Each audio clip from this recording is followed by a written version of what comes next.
প্রথমে আমি যেটা বলি যে এই মধ্যপ্রাচ্যের সংকটের উপরে বা এই যুদ্ধে তো আসলে আমাদের কোনো ইনভলভমেন্ট কিংবা আমাদের কোনো নিয়ন্ত্রণ নাই।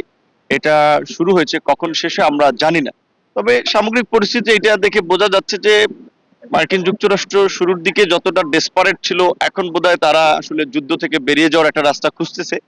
সেই দিক থেকে আমরা আশাবাদী যে হয়তো দ্রুত সময়ের মধ্যে এর একটা নিষ্পত্তি হবে, এবং আমরা এটাই সবসময় আল্লাহর কাছেও চাইবো এবং এটাই প্রত্যাশা করব যে যুদ্ধ দ্রুত বন্ধ হোক। কারণ মিডল ইস্টের সাথে আমাদের শুধু শ্রমবাজার না, আমাদের জ্বালানি, অর্থনীতি, আমাদের বাইলেটারাল সম্পর্কের বাইরেও অনেক ধরনের টাইস রয়েছে। সেই জায়গা থেকে আমাদের যেহেতু শ্রমবাজারের বড় একটা অংশ আসলে মধ্যপ্রাচ্য কেন্দ্রিক, প্রায় ৭৫ লক্ষ আমাদের প্রবাসী শ্রমিক সেখানে আছে।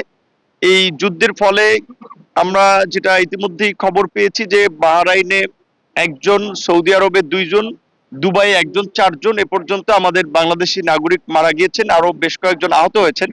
সমস্ত জায়গাগুলোতে আমাদের রাষ্ট্রদূতরা বোধহয় প্রথমবারের মতো এইভাবে বাংলাদেশি রাষ্ট্রদূতরা বিদেশে তার নাগরিকরা এইভাবে আহত হলে কিংবা সংঘর্ষে ফলে এরকম একটা পরিস্থিতির মধ্যে পড়েছে এবং রাষ্ট্রদূতরা সশরীরে গিয়ে খোঁজ খবর নিয়েছেন। এইটা আমাদের মাননীয় প্রধানমন্ত্রীর দিক নির্দেশনা এবং সমন্বয়ে প্রবাসী কল্যাণ ও বৈদেশিক কর্মসংস্থান মন্ত্রণালয় এবং পররাষ্ট্র মন্ত্রণালয়ের যৌথ উদ্যোগে পর্যবেক্ষণে তদারকিতে এই কাজগুলো হচ্ছে, যে এই চারজনের মধ্যে একজনের মৃতদেহ এসেছে এবং একজনের মৃতদেহ আসলে এতটা আপনার ছিন্ন বিচ্ছিন্ন হয়ে গিয়েছে, সেটা লাশের অস্তিত্ব ভাবে বোঝা যায় না। সেই বিষয়টা কিভাবে আমরা সুরাহা করব সেটা দুই দেশের আপনার আলাপ আলোচনার মধ্যে দিয়ে একটা সিদ্ধান্ত হবে। আর বাকি দুজনের লাশ আনার প্রক্রিয়া চলছে।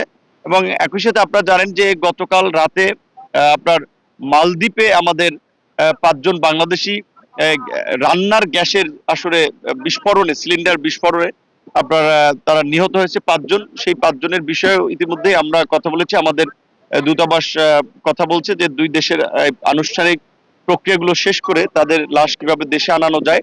এবং এই যুদ্ধের ফলে আমরা দেখেছি যে আমাদের বেশ কিছু প্রবাসী অভিযোগ করেছে বা তাদের একটা সংকট দেখা দিয়েছে যে তাদের ভিসার মেয়াদ শেষ হয়ে গিয়েছে বা শেষ হয়ে যাওয়ার দ্বারপ্রান্তে।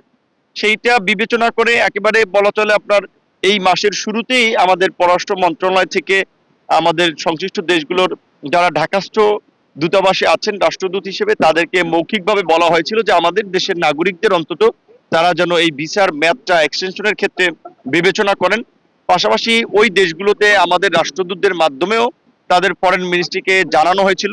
শুরুর দিকে কাতার ১ মাসের মেয়াদ এক্সটেন্ড করেছিল। আমরা ইতিমধ্যে যে আপডেট পেয়েছি, কাতার, বাহরাইন এবং কুয়েত এভাবে ৪টি দেশ মূলত আপনার তারা ৩১ মার্চ পর্যন্ত, ১ মাস বলতে ৩১ মাস পর্যন্ত তাদের দেশে যারা যাওয়ার, যারা যেতে পারে নাই, ভিসার মেয়াদ বর্ধিত করেছে। কিন্তু এখানে একটা বিষয় সবার আসলে মনে রাখতে হবে, মানে ভিসার মেয়াদটা অটো রিনিউয়াল হবে না, তাদেরকে আবেদন করতে হবে। তারা যেই দেশগুলো থেকে এসেছেন কিংবা যেই দেশে যাবেন ওই সমস্ত দেশের তাদের প্রতিষ্ঠানগুলো, সেটা কফিল কিংবা বিভিন্ন প্রতিষ্ঠান, তাদের মাধ্যমে আবেদন করতে হবে, অথবা আমাদের প্রবাসী কল্যাণ ও বৈদেশিক কর্মসংস্থান মন্ত্রণালয়ের মাধ্যমে তারা যদি যোগাযোগ করে দেন আমরা তাদের এই আবেদনটা পৌঁছে দিলে কেবলমাত্র তারাই এই সুযোগটা পাবেন। যারা আবেদন করবেন তারা আবেদন না করলে কিন্তু ৩১শে মার্চ পর্যন্ত এই ৪টা দেশের এই ভিসা মেয়াদের সুযোগটা তারা পাবেন না।